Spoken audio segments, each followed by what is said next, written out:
बच्चों हम लोग trading account and profit and loss account के बारे में डिस्कस कर चुके हैं। अगला टॉपिक आता है आपका बैलेंस शीट का। आप सभी को पता है कि फाइनल अकाउंट के अंदर तीन फॉर्मेट बनते हैं। स्टार्टिंग के दो थे आपके ट्रेडिंग एंड पिनल अकाउंट, अब आएगा आपका बैलेंस शीट का पार्ट। बैलेंस शीट में हम क्या रिकॉर्ड करते हैं? असेट्स, लायबिलिटीज एंड कैपिटल को। बट इन तीनों को हमारे एक पर्टिकुलर सीक्वेंस में अरेंज करना होता है। इसको कैसे अरेंज करेंगे, इसकी फॉर्मेटिंग कैसे होती है, आइए समझते हैं करके। जो पहला इसमें एक टर्म आएगी marshalling of balance sheet. Marshalling word का मतलब क्या होता है? जो मार्शलिंग वर्ड का मतलब होता है अरेंजमेंट। ये क्वेश्चन कई बार एग्जाम में आता है कि sir marshalling of balance sheet क्या होता है। मार्शलिंग वर्ड का मीनिंग है बच्चों यहाँ पे कि बैलेंस शीट को हमारे एक पर्टिकुलर ऑर्डर में अरेंज करना होता है। ध्यान देखिए आप लोग, marshalling of balance sheet means arranging. इसमें अरेंज करना होता है हमारा किसको? असेट्स और लायबिलिटीज को एक पर्टिकुलर ऑर्डर में। लिखा हुआ है as per particular order as per specific rule. अब ये रूल क्या होता है, इसको फॉर्मेट में समझते हैं बच्चों हम लोग, जिससे हमारे को हेल्प मिलती है इसको प्रेजेंट करने के लिए, और ये सिस्टमैटिक मैनर में रिकॉर्ड होता है बच्चों, ताकि इसको एनालाइज कर सके हम लोग। अब ये किस तरीके से बच्चों हमारे को अरेंज करना होगा, तो इसके अंदर दो पार्ट होते हैं। मार्शलिंग ऑफ बैलेंस शीट में हम बैलेंस शीट को प्रिपेयर करते हैं according to liquidity and according to permanence. According to liquidity और परमानेंस में क्या डिफरेंस होगा?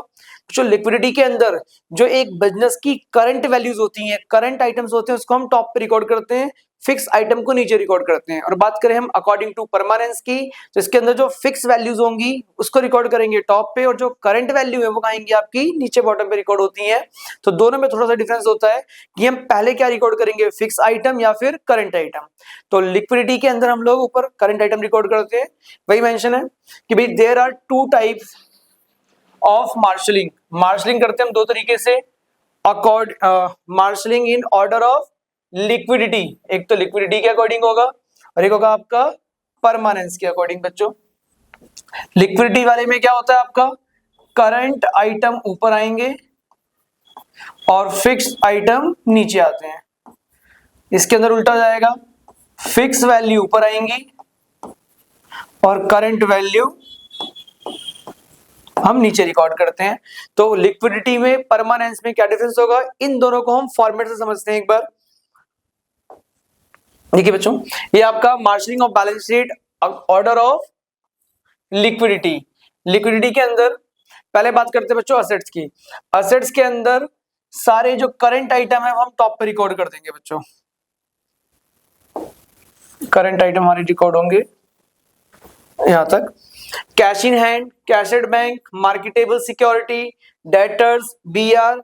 डेटर और बीआर का जो सम होता है इसको बोलते हैं हम लोग ट्रेड रिसीवेबल, टीआर। इसको हम ट्रेड रिसीवेबल बोलते हैं बच्चों।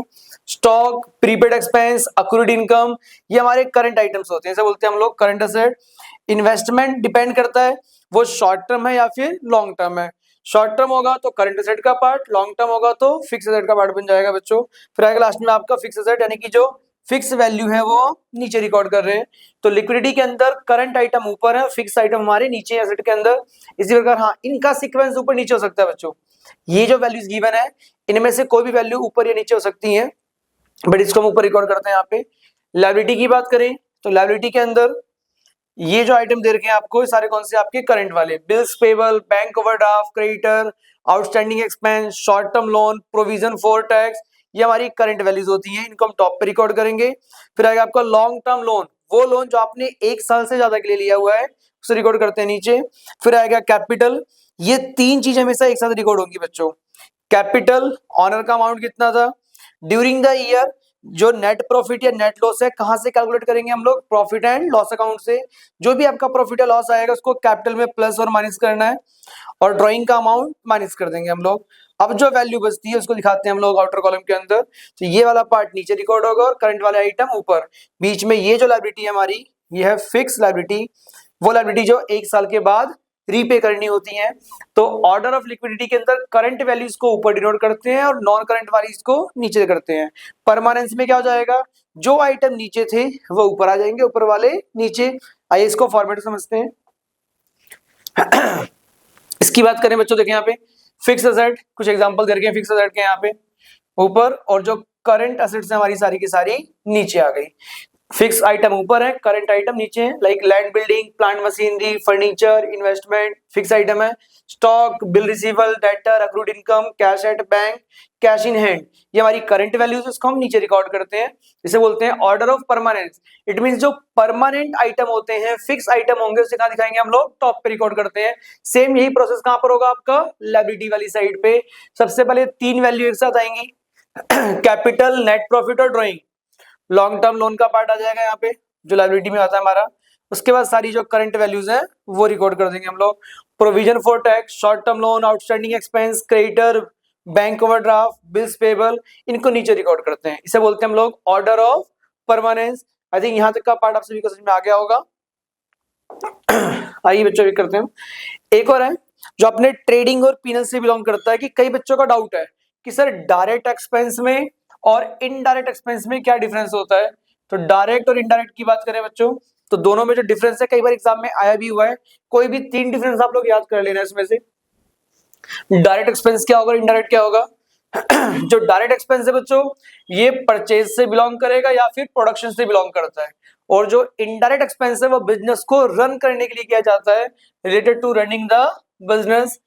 जो डायरेक्ट एक्सपेंस होंगे ये हमारे डायरेक्टली कनेक्टेड किससे होते हैं, गुड्स से, और ये not directly connected with the goods, goods से बिलोंग नहीं करते। डायरेक्ट एक्सपेंसेस को कहां पर रिकॉर्ड करते हैं हम लोग, ट्रेडिंग अकाउंट के अंदर। और इनडायरेक्ट एक्सपेंस कहां रिकॉर्ड होंगे, हमारे प्रॉफिट एंड लॉस अकाउंट में।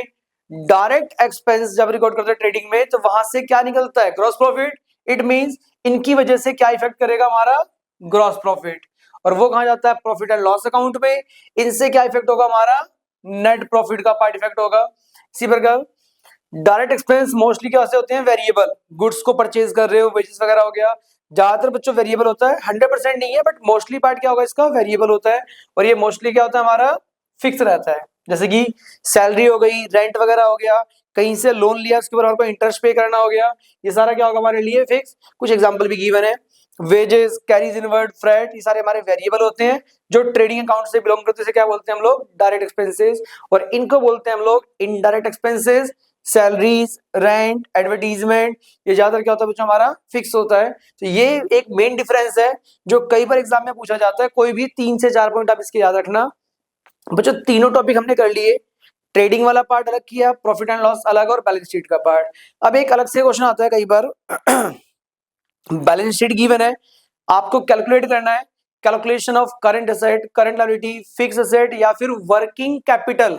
तो उस केस के लिए कि सर करंट एसेट में क्या आएगा, नॉन करंट में क्या आएगा, करंट लायबिलिटी में क्या आएगा, एक पार्ट और इसके अंदर ऐड करते हैं हम लोग, फिर ये आपका फाइनल अकाउंट का ओवरऑल टॉपिक कवर हो जाएगा। यहाँ तक तीनों फॉर्मेट हम डिस्कस कर चुके हैं, ट्रेडिंग, पीनल और बैलेंस शीट का पार्ट। अब कुछ टर्म्स ऐसी आती हैं जो बैलेंस शीट से बिलोंग करती हैं। कई बार सेपरेट क्वेश्चन आता है, calculation of tangible assets, intangible assets, current assets, current liability या फिर वर्किंग कैपिटल। अब इन सेपरेट वैल्यू को हम कैसे कैलकुलेट करते हैं, एक एक करके इनको समझते हैं बच्चे। सारे ही पार्ट डिपेंड किस पे करते हैं, आपके बैलेंस शीट पे। या तो बैलेंस शीट का फॉर्मेशन आएगा अकॉर्डिंग टू परमानेंस, या फिर अकॉर्डिंग टू लिक्विडिटी, या फिर इन सेपरेट वैल्यूज को कैलकुलेट करना होता है। आइए कुछ एग्जांपल समझते हैं कि कौन से पार्ट में किसको रिकॉर्ड करते हैं हम लोग। तो बात करें पहले हम बच्चों टेंजिबल एसेट्स की, it can be touched and seen, जिसको हम देख भी सकते हैं, छू भी सकते हैं, और इनकी लाइफ मोर देन 1 ईयर की होती है। एग्जांपल क्या क्या है, like plant and machinery, land and building, furniture and fixtures, computer, AC, equipments, vehicles. ये कुछ एग्जांपल किसके हमारे बच्चों, टेंजिबल एसेट्स के। It can be touched and seen, जिनकी लाइफ बिजनेस में 1 साल से ज्यादा की होती है। सेकंड पार्ट की बात करें इसकी हम लोग, तो आएगा आपका इंटेंजिबल एसेट। इंटेंजिबल एसेट कौन सी होती है, it can not be touched and seen, but business इनको सोल्व करके, इनका राइट इशू करके अर्निंग कर सकती है। इसके एग्जांपल समझते हैं हम लोग। For example goodwill, patents, copyright, software, trademark, know how. Know how तरीके से बच्चों कोई फॉर्मूला वगैरह होता है। तो ये सारे किसके एग्जांपल होते हैं, हमारे इनटेंजिबल एसेट्स के। टेंजिबल प्लस इंटेंजिबल दोनों का सम कहलाएगा हमारे लिए नॉन करंट एसेट्स। अगली वैल्यू पे आते हैं हम लोग। अगला पार्ट है इसका बच्चों करंट असेट्स। करंट असेट्स क्या होंगे हमारे लिए, cash, bank, debtor, BR. Debtor और बीआर का सम क्या कहलाता है हमारे लिए, trade receivable, stock, prepaid expense, accrued income या शॉर्ट टर्म इन्वेस्टमेंट। ये वो असेट्स है जिसको हम विद इन 1 ईयर में कैश में कन्वर्ट कर सकते हैं, जिसकी लाइफ 1 साल से कम की होती है, शॉर्ट टर्म होते हैं हमारे लिए। एंड लास्ट आएगा इसके अंदर बच्चों आपका करंट लायबिलिटीज, वो लायबिलिटीज जो हमारे को 1 साल के अंदर रीपे करनी होती है, like bank overdraft, creditor, bills payable. Creditor और बिल्स पेबल का जो सम है वो क्या कहलाता है हमारे लिए, trade payables. Outstanding expense, income receive in advance या फिर शॉर्ट टर्म लोन, ये सारे टॉपिक समझ में आ गए। अब एक लास्ट पार्ट आता है इसके अंदर main, calculation of working capital. Working capital कैसे निकालेंगे हम लोग, करंट असेट में से माइनस कर देंगे करंट लायबिलिटीज को, यानी कि अगर आपको वर्किंग कैपिटल कैलकुलेट करना है तो पहले कैलकुलेट करना पड़ेगा करंट असेट, उसके बाद आएगा आपका करंट लायबिलिटी। इनका जो डिफरेंस है उसे क्या बोलते हैं हम लोग, वर्किंग कैपिटल। बच्चों आप सभी ने इस पूरे चैप्टर में अलग अलग 3 टॉपिक थे, ट्रेडिंग, पीएनएल और बैलेंस शीट। ट्रेडिंग अकाउंट के फॉर्मेट को अच्छे से लर्न करना है, समझना है, उसके पीटीआर याद रखने हैं कि इंपॉर्टेंट पॉइंट्स क्या क्या होते हैं। उसके बाद हमने डिस्कस किया था प्रॉफिट एंड लॉस अकाउंट के बारे में, उसमें सारे इनडायरेक्ट खर्चे आते हैं, और एक पार्ट आपका बीच में आया भी था कि भाई डायरेक्ट एक्सपेंस क्या होते हैं और इनडायरेक्ट एक्सपेंस क्या होते हैं। डायरेक्ट बिलोंग करते हैं प्रोडक्शन से और इनडायरेक्ट क्या होते हैं, बिजनेस को रन करने के लिए किए जाते हैं। बैलेंस शीट में रिकॉर्ड करते हैं असेट्स, लायबिलिटी, कैपिटल को। बैलेंस शीट का अरेंजमेंट 2 तरीके से करते हैं, परमानेंस और लिक्विडिटी वाला पार्ट, इसी को बोलते हैं हम लोग मार्शलिंग ऑफ बैलेंस शीट।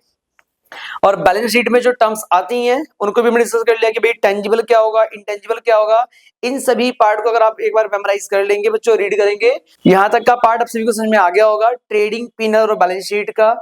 और जो नया पार्ट है एडजस्टमेंट वाला पार्ट बच्चों हम ऐड करेंगे आने वाली वीडियोस के अंदर।